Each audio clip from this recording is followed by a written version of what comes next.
Most people think Miami is a single glamorous neon city on the beach. Wrong. Dead wrong. Miami has mutated into an unstoppable 108-mile concrete monster that has completely swallowed Fort Lauderdale and West Palm Beach whole. This is not three separate cities anymore. This is a sprawling megalopolis where you can drive for 2 straight hours through unbroken development and never see a single gap, a single farm, or a single piece of actual Florida wilderness. The street names change, the city limit signs flash by, but the landscape stays exactly the same. Strip malls, gated communities, and six-lane highways bleeding into each other like a suburban fever dream. And here is the truly insane part.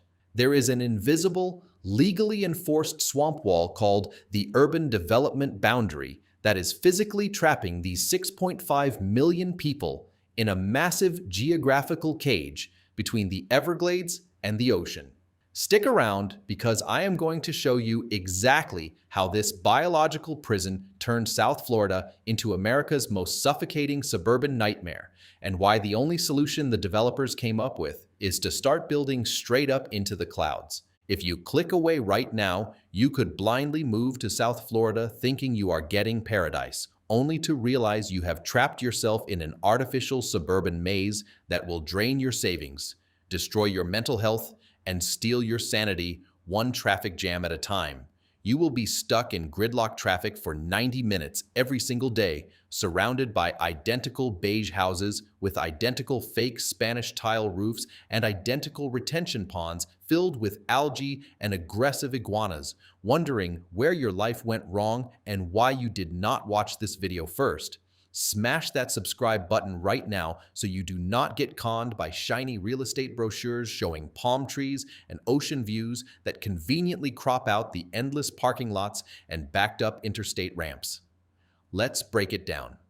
Picture this. You are flying over South Florida in a small plane on a brutally hot August afternoon, looking down at an endless, suffocating sea of beige and terracotta tile roofs stretching from Miami Beach all the way past West Palm, 108 miles of unbroken sprawl. You see perfectly manicured fake golf courses carved into what used to be sawgrass wetlands, their chemical green fairways ringed by million-dollar McMansions. You see hundreds of artificial retention ponds glinting like broken mirrors in the brutal sun, surrounded by cookie-cutter subdivisions with names like Heron Bay, Weston, Sawgrass Mills, and Parkland Isles. None of these places have herons. Most never had coral. The springs are just sprinklers. Now imagine landing and stepping out onto the asphalt. Feel that stifling smell of swamp humidity mixing with heavy exhaust from millions of idling cars on Interstate 95. The air feels thick, almost liquid, like breathing through a wet towel in a sauna.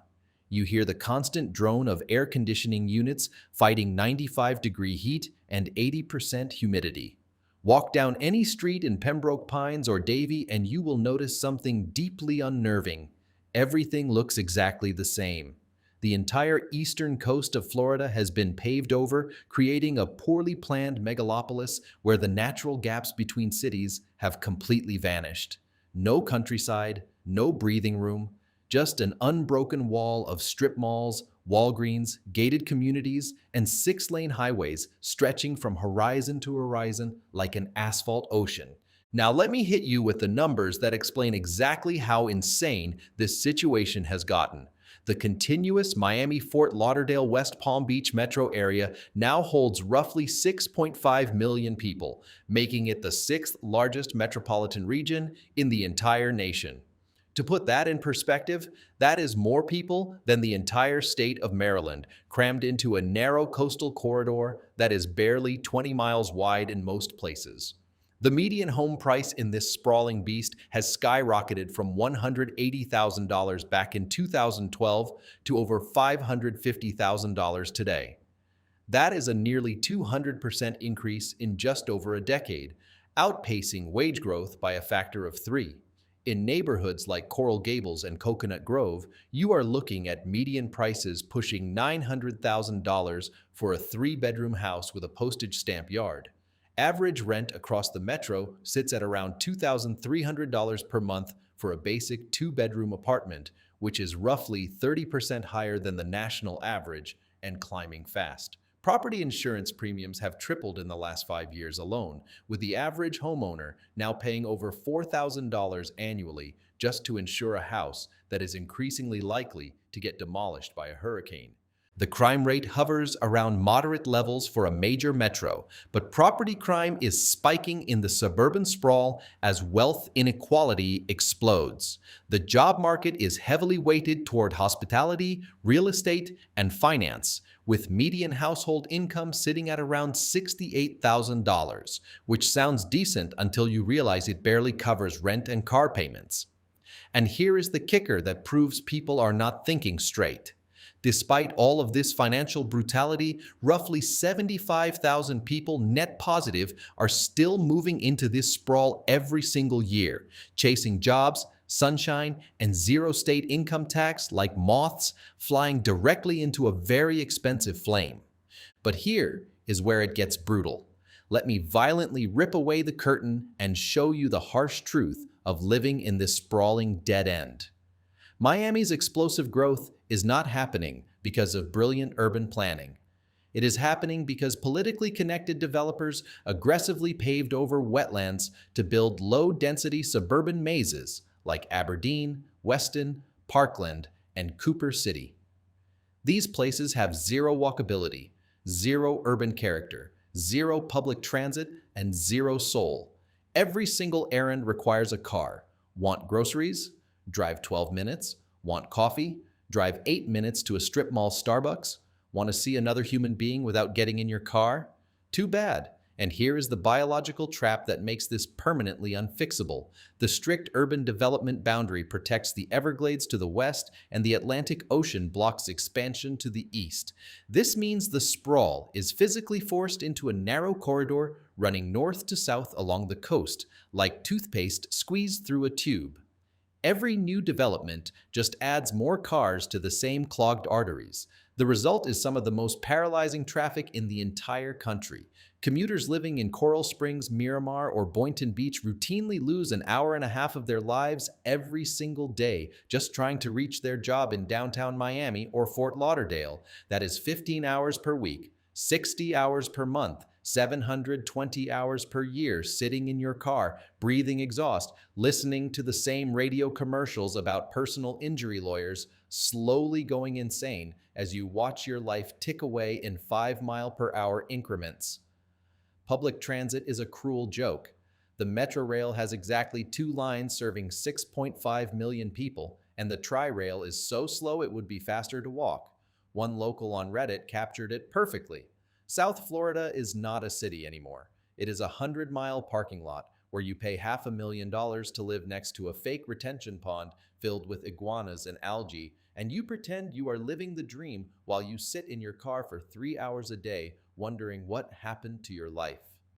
So let me ask you this. Would you rather pay a massive premium to live in a suffocating suburban maze built on artificial land with soul-crushing traffic and zero urban amenities? Or would you save your money and live somewhere with an actual layout that makes sense? Drop a yes or no in the comments right now, because here is what makes this situation even more absurd. Since Miami physically cannot sprawl outward anymore, the city's solution is not to fix the broken layout. Instead, they are building straight up into the sky with a construction boom so aggressive it makes Dubai look modest. Let me show you the final piece of this insane puzzle. Because developers cannot build outward past the urban development boundary, they have decided to build straight up with a construction boom so aggressive it makes Dubai look modest. They are throwing up tens of thousands of ultra-luxury glass fortresses in neighborhoods like Brickell, Edgewater, Wynwood, and Miami Beach. These are not normal apartment buildings. These are 70-story vertical billionaire storage units with infinity pools, private yacht slips, concierge services, and penthouse units selling for $15 million each to offshore investors who will never actually live there. Brickell alone has added over 50 massive high-rise towers in the last 15 years, transforming a sleepy financial district into a glittering wall of glass and steel. Edgewater is right behind it, with construction cranes dotting the skyline like mechanical trees.